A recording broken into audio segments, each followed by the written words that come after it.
Hello guys, welcome to Suman talks. అయితే మరి war 2 cinema release అవుతుంది. దానికి సంబంధించి చరణ్ గారు ఫ్యాన్స్ రెడీ అవుతున్నారనమాట. ఏంటి అసలు లింక్ లేకుండా మాట్లాడుతున్నావేంటి అనుకోవచ్చు. చెప్తాను. పాత పాగనమాట ఇది. ఒకప్పుడు ఆచార్య సినిమా రిలీజ్ అయినప్పుడు సినిమాలో ఏవో ఒక 2-3 సీన్స్ అటు ఇటు ఉన్నాయి. ఆ 2-3 సీన్స్ని హైలైట్ చేసి సినిమా డిజాస్టర్, వరస్ట్ మూవీ, అది ఇది అని చెప్పి సినిమా రిలీజ్కి ముందు నుంచే మనకి తారక్ గారి ఫ్యాన్స్ అయితే సినిమాని టార్గెట్ చేశారు. ఆ రకంగా ఆచార్య సినిమాని నేలమట్టం చేస్తారనమాట. నా ఒపీనియన్లో ఆచార్య అనేది ఒక ప్లెయిన్ మూవీ. సో ఎలివేషన్స్ ఏముండవు, ఓకే సాంగ్స్ బాగుంటాయి, ఏదో ఒక వన్ టైం వాచ్ యావరేజ్ మూవీలో ఉండేదేమో. కావాలని తారక్ గారి ఫ్యాన్స్ టార్గెట్ చేసి ఆచార్యని డిజాస్టర్ చేశారు. తర్వాత గేమ్ చేంజర్ సినిమా మొన్న రిలీజ్ అయింది. రిలీజ్ అయినప్పుడు అంటే సినిమా రేపు రిలీజ్ అవుతుందంటే ఈ రోజు నుంచే game changer one of the worst movie. అసలు టీఎఫ్ఐలో ఇలాంటి డిజాస్టర్ మూవీ రాలేదు. కంప్లీట్గా ఫెయిల్ అయిపోయింది. అసలు ఏంటి లేదు సినిమాలో అని చెప్పి రేపటి రిలీజ్ ఉన్నప్పుడు ఈ రోజు నుంచే స్టార్ట్ చేశారనమాట negative trend. Disaster, game changer అని చెప్పి. ఓకే, అక్కడితో ఆగారా? లేదు. హెచ్డి ప్రింట్ లీక్ చేసేసారు గైస్. అంటే ఎవరో మూవీ టీమ్ నుంచి లీక్ చేశారు, ఓకే, అది అక్కడితోనే ఒక 2-3 ఆగింది.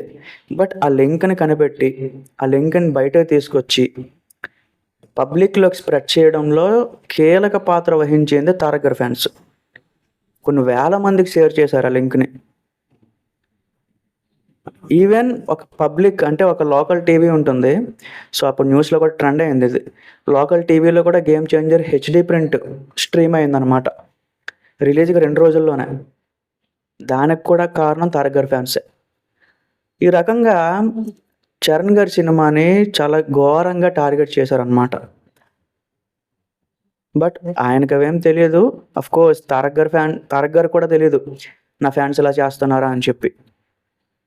మళ్ళీ నేను అందరికీ అనట్లేదు, ఒక 100 మందిలో ఒక 10 మంది ఇలాంటి కేటగిరీలోకి వస్తారు. అంటే ఇప్పుడు ఇంకా చరణ్ గారి ఫ్యాన్స్ అయితే అదంతా మైండ్లో ఉంది, మర్చిపోలేదు. ఎలా అయినా వార్ 2 సినిమాని టార్గెట్ చేయాలి అని ఫిక్స్ అయినారు. ఖచ్చితంగా టార్గెట్ చేస్తారు. ఏంటంటే ఇప్పుడు మీరు చూసుకోవచ్చు, కూలీ సినిమాకి ఎందుకు అంత హైప్ ఉంది, వార్ 2కి ఎందుకు తక్కువ హైప్ ఉంది. అది కూడా one of the reason Charan గారి ఫ్యాన్స్ ఇన్వాల్వ్ అయ్యారు అందులో కూడా. రేపొద్దున సినిమా రిలీజ్ అయినప్పుడు కూడా ఖచ్చితంగా ఏదో ఒక డిజాస్టర్ టాక్ అయితే స్ప్రెడ్ చేస్తారు.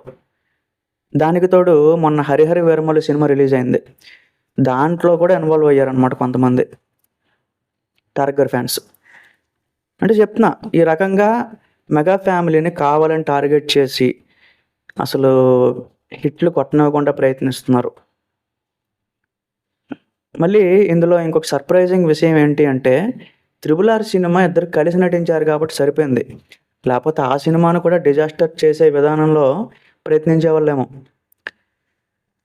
ఇప్పుడు కూడా చాలా అగైన్ మన తారక్ గారి ఫ్యాన్స్ అయితే చాలా ఏంటది జలసీ ఫీల్ అయ్యారు. ఏంటి, చరణ్ అన్న హాలీవుడ్కి వెళ్ళి కొన్ని ఈవెంట్లు అటెండ్ అవ్వడం, కొన్ని ఇంటర్వ్యూలు ఇవ్వడం, ఇవన్నీ చేసిన తర్వాత ఇంత ఇన్సెక్యూర్ అయితే కష్టం బ్రదర్స్. ఎందుకంటే హీరో ఫ్యాన్స్ వాళ్ళిద్దరు ఎలా కలిసి ఉంటారో తారక్ గారి ఫ్యాన్స్, చరణ్ గారి ఫ్యాన్స్ కూడా అలానే కలిసి ఉండాలి. అప్పుడే ఒక హెల్దీ టీఎఫ్ఐని చూడగలం. సో RRR లాంటి ఒక మల్టీ స్టార్ అని మళ్ళీ చూడగలం మళ్ళీ ఫ్యూచర్లో. సో ఈ రకంగా ఫ్యాన్స్ మధ్యలో ఇలాంటి విభేదాలు వస్తూ ఉంటే ఖచ్చితంగా అది ఒక రాంగ్, ఒక చెడిపోయినట్టు అయిపోద్ది అనమాట. సో నా ఒపీనియన్ అయితే అది గైస్. మరి మీరేమనుకుంటున్నారేంటి కామెంట్స్లో చెప్పండి. Thank you.